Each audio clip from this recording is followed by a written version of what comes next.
नमस्कार प्यारे बच्चों, आज हम पढ़ने जा रहे हैं आपकी 10वीं की पाठ्य पुस्तक क्षितिज से कविता उत्साह, जिसके कवि हैं सूर्यकांत त्रिपाठी निराला। तो आइए जान लेते हैं सूर्यकांत त्रिपाठी निराला जी का संक्षिप्त परिचय। निराला जी का जन्म बंगाल के महिषादल में सन 1899 में हुआ। वे मूलतः गढ़ाकोला जिला उन्नाव उत्तर प्रदेश के निवासी थे। निराला का पारिवारिक जीवन दुखों और संघर्षों से भरा था। आत्मीय जनों के असामयिक निधन ने उन्हें भीतर तक तोड़ दिया। साहित्यिक मोर्चे पर भी उन्होंने अनवरत संघर्ष किया। सन 1961 में उनका देहांत हो गया। उनकी प्रमुख काव्य रचनाएं हैं अनामिका, परिमल, गीतिका, कुकुरमुत्ते और नए पत्ते। उपन्यास, कहानी, आलोचना और निबंध लेखन में भी उनकी ख्याति अविस्मरणीय है। निराला रचनावली के 8 खंडों में उनका संपूर्ण साहित्य प्रकाशित है। आइए जानते हैं यहाँ प्रस्तुत कविता उत्साह की रूपरेखा।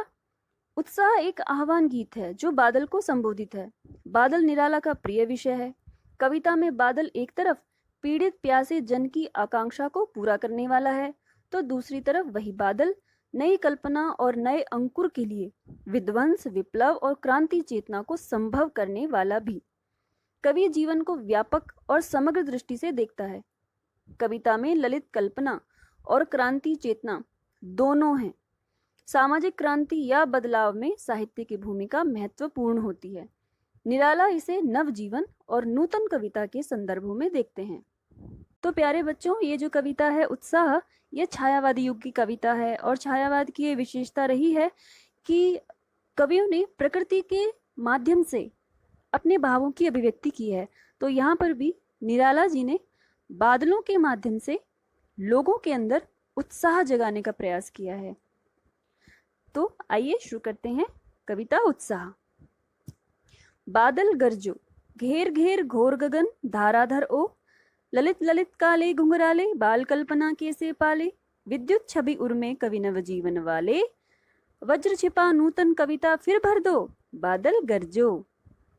तो कवि यहाँ बादलों को संबोधित करते हुए कहते हैं कि बादल गरजो और गरज गरज कर सारे आकाश पर छा जाओ, सारे आकाश को घेर लो, छा जाओ।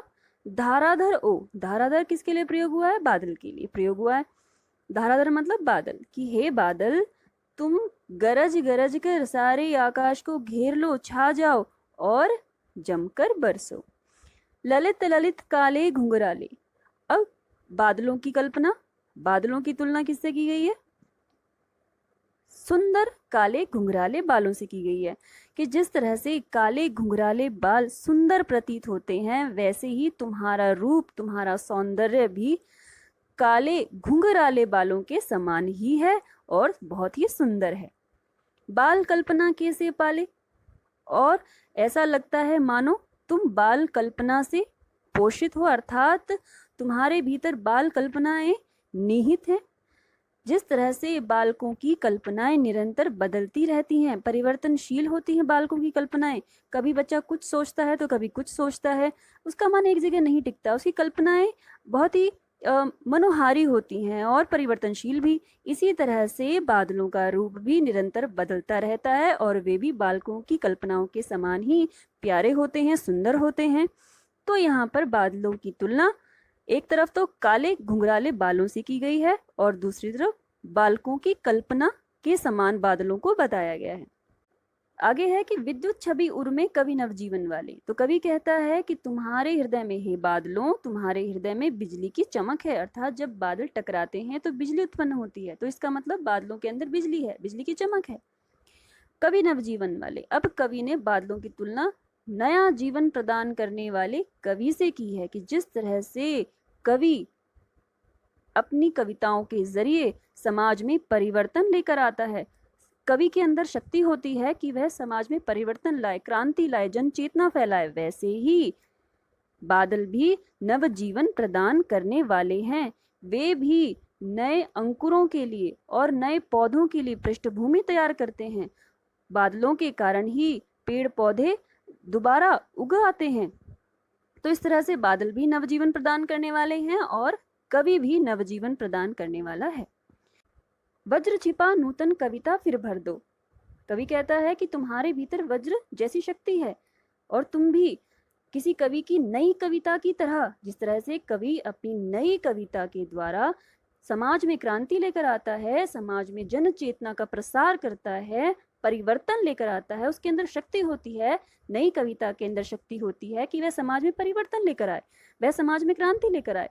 वैसी ही क्षमता, वैसी ही शक्ति तुम्हारे अंदर भी छिपी है। बादलों, तुम्हारे अंदर भी वज्र छिपा है, वज्र जैसी अपार शक्ति है। तुम भी इस संसार में नई चेतना भर सकते हो, तो तुम भी इस संसार में नई चेतना, नई क्रांति को भर दो। बादल गरजो और अपनी गर्जना से जन चेतना में विप्लव और क्रांति को जन्म दो। आगे है कि विकल विकल उन्मन थे उन्मन, विश्व के निदाग के सकल जन, आए अज्ञात दिशा से अनंत के घन, तप्त धरा जल से फिर शीतल कर दो, बादल गरजो। तो कवि बादलों का आह्वान करते हुए कहते हैं कि हे बादलों, तुम आओ और आकाश को घेर लो, आकाश पर छा जाओ। विकल विकल, विकल विकल मतलब व्याकुल, बेचैन। उन्मन थे उन्मन, उन्मंत मतलब अनमने से, अर्थात ऐसे लोग जिनका मन कहीं टिक नहीं रहा है, जिनका मन कहीं नहीं लग रहा है। कि बादलों को संबोधित करते हुए कवि कहता है कि संसार में सभी लोग गर्मी की अधिकता के कारण बहुत व्याकुल हैं। विकल विकल मतलब व्याकुल हैं, बेचैन हैं। इस संसार में सभी लोग गर्मी के कारण बहुत व्याकुल हो रहे हैं। गर्मी से बेचैन लोगों का मन कहीं नहीं लग रहा है, वे अनमने से हो रहे हैं। विश्व के निदाग के सकल जन, निदाग मतलब गर्मी और सकल जन मतलब सभी लोग, सारे लोग। तो संसार के समस्त लोग गर्मी से बेचैन हैं और उनका मन कहीं नहीं लग रहा है। पृथ्वी पर चारों ओर नीरसता तथा गर्मी की व्याकुलता व्याप्त है। संपूर्ण मानवता इस गर्मी से दुखी है। आए अज्ञात दिशा से अनंत के घन, और ऐसी स्थिति में किसी अनजानी दिशा से आकर आकाश पे छा जाने वाले बादलों, तप्त धरा जल से फिर शीतल कर दो। तप्त धरा मतलब गर्मी से जलती हुई धरा, जो गर्मी से बिल्कुल जल रही है, तप रही है, ऐसी धरती पर जल से शीतलता प्रदान करो। तुम बरसो और बरसकर अपने जल से समस्त इस तपती हुई धरती को शीतलता प्रदान करो और मानवता को सुख शांति प्रदान करो।